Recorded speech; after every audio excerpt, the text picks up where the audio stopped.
Hi friends, இந்த வீடியோவில் நாம் இதை பற்றி பார்க்க போகிறோம்னா வீரா சீரியலில் ஒரு அல்டிமேட்டான ப்ரமோ வந்திருக்கு. அதை பற்றி தான் இந்த வீடியோவில் பார்க்க போகிறோம். அதுக்கு முன்னாடி நம்ம சேனலை சப்ஸ்கிரைப் பண்ணாதவங்க கீழே இருக்கிற சப்ஸ்கிரைப் பட்டனை கிளிக் பண்ணிவிட்டு பக்கத்தில் இருக்கிற பெல் பட்டனையும் கிளிக் பண்ணிடுங்க.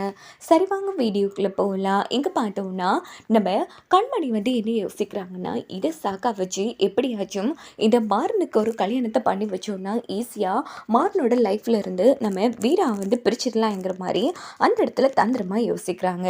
இன்னொரு பக்கம் அன்னைக்கு விடிய மாறன் வீட்டுக்கு வெளியில தான் கிடந்திருப்பாங்க.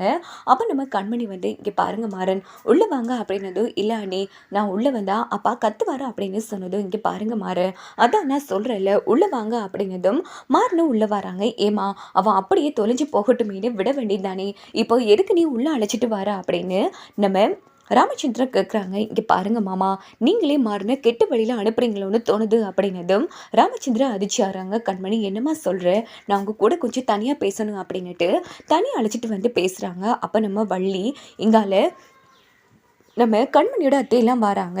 இங்கே பாருங்கள் எல்லாரும் இல்லைங்க, நான் முக்கியமான விஷயம் பேசணும். இங்கே பாருங்கள் மாமா, எத்தனை நாளைக்கு தான் இப்படி மாறனை ஒதுக்க போகிறீங்க, அவருக்கு இப்படி திட்டியெல்லாம் இருக்க போகிறீங்க. பாவம் மாமா மாறன் நல்ல வழிக்கு திருந்தணும்னு சொன்னால் அவரோட வாழ்க்கையில் ஒரு பொண்ணு வரணும் அப்படின்னதும் ராமச்சந்திரன் அதிர்ச்சியாகிறாங்க. என்னம்மா பேசிகிட்ருக்க, இவனை நம்பி இந்த பொண்ணு கல்யாணம் பண்ணிப்பா. இங்கே பாருங்கள் மாமா, ஏன் அப்படிலாம் பேசுகிறீங்க, அப்படி மட்டும் மாறன் லைஃப்பில் ஒரு நல்ல பொண்ணு வந்துட்டான்னு சொன்னால் கண்டிப்பாக மாறனோட லைஃப் மாறும் மாமா. அவளும் மாறனை கொஞ்சம் கொஞ்சமாக திருத்துவா.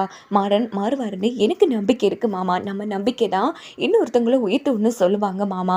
நீங்கள் என்ன நம்பி மாறனுக்கு ஒரு நல்ல பொண்ணாக பார்த்து கல்யாணம் பண்ணி வைங்க.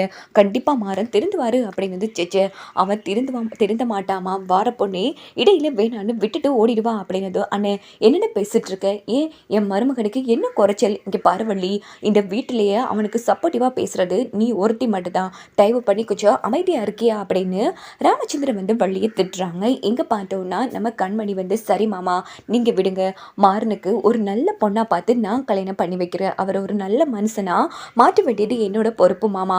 அந்த பொறுப்பை நீங்கள் என்கிட்ட விட்டுருங்க அப்படின்னதும், எப்படியுமா கண்மணி நடந்த பிரச்சனையெல்லாம் மறந்து நீ இவ்வளோ பெரிய மனசு பண்ணி பேசுகிற பாரு, உண்மையிலேயே உன்ன மாதிரி ஒரு அண்ணி கிடைக்காம கொடுத்து வச்சிருக்கணுங்கிற மாதிரி ராமச்சந்திரன் சொல்கிறாங்க. இங்கே பாருங்க மாமா, அண்ணிங்கிறவ சாதாரணமாக கிடையாது, இன்னொரு அம்மா மாதிரி. மாறனுக்கு ஒரு நல்ல லைஃப்பை அமைச்சு வைக்க வேண்டியது என்னோட பொறுப்பு அப்படின்னதும் வள்ளி அதிர்ச்சி ஆகிறாங்க.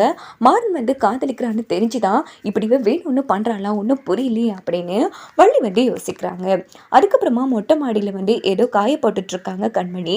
அப்படின்னு பார்த்தா அந்த இடத்துக்கு நம்ம கண்மணியோட அத்தை கண்மணி உனக்கு என்ன பைத்தியக்கிட்டே பிடிச்சிருக்காடி, என்னது இவ்வளோ காலமும் இல்லாமல் அந்த மாறன் மேலே புதுசாக உனக்கு அக்கறை வந்திருக்கு. இங்கே பாரு கண்மணி, நீ ரொம்ப தப்பு பண்ணுற அப்படின்னு சொல்லி நம்ம கண்மணியோட அத்தை திட்டுறாங்க. அத்தை இப்போ என்ன ஆச்சு, எதுக்கு நீ அவனுக்கு இன்னொரு பொண்ணு பொண்ணு பார்த்து கல்யாணம் பண்ணி வைக்க போகிறோன்னு சொன்னா அப்படின்னு கண்மணியோட அத்தை திட்டுறாங்க. ஐயோ அத்தை எதுக்கு இப்போ டென்ஷன் ஆகுறீங்க, இங்கே பாருங்கள் என் தங்கச்சியா அவங்ககிட்ட இருந்து பிரிக்கணும் அத்தை, அதனால நான் அவனுக்கு இன்னொரு பொண்ணை கல்யாணம் பண்ணி வச்சேன்னா கண்டிப்பாக அவன் இந்த வீட்டுக்காக வேறொரு பொண்ணை கல்யாணம் பண்ணிப்பான். அதே மாதிரி என் தங்கச்சிக்கும் இன்னொரு மாப்பிள்ளையை கல்யாணம் பண்ணி வச்சா அவன் வீராணி எங்கேயே செத்து போயிடுவான். இந்த உலகத்திலேயே கொடுமையானது நமக்கு பிடிச்சவங்க நம்மளை விட்டு போகிறது தான். அதைத்தான் நான் இப்போ பண்ண போகிறேங்கிற மாதிரி ரொம்ப மோசமாக திட்டம் போடுறாங்க.